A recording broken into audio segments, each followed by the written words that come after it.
ফাঁক চলতেছে।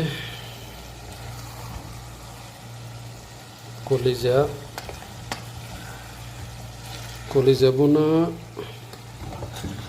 টমেটো দিছি 2টা, পেঁয়াজ রসুন মশলা আগে একটু কষাইছি, তারপর কলিজা দিলাম।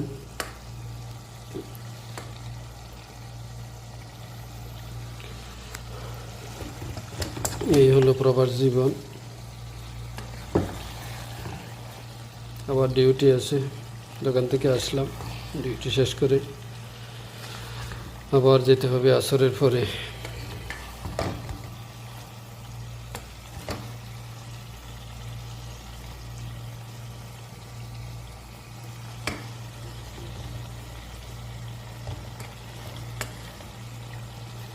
সবাই ফাঁকটি কয়মন হলো জানাবেন।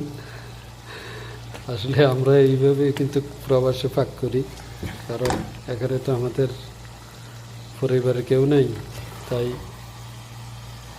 একা একা ফাঁক করা লাগে। ধন্যবাদ সবাইকে ধন্যবাদ ফলো করার জন্য, দেখার জন্য, শেয়ার করার জন্য। ওকে, আসসালামু আলাইকুম। এই হইল ভাই প্রবাস জীবন, ফাঁক চলতে আছে। জোরের দিকে দোকানে গেছি, রুমে আসলাম, কলিজা ছিল, কলিজা ফাঁক করতে এসে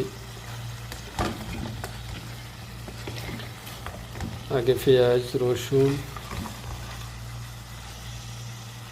তেল সব কিছু দিয়ে একটু কষাইলাম, তারপর কলিজা দিলাম। কলিজাটা একটু কষাইছি, তারপর টমেটো,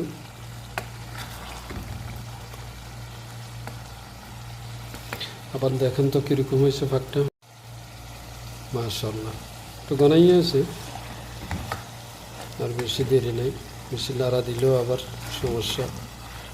আস্তে আস্তে করি, যেমনি কিন্তু কোনো কারি নেই, প্যাকেট আসছে তাজা, ওইটাকে ভালো করে ক্লিন করে দিয়ে দিলাম।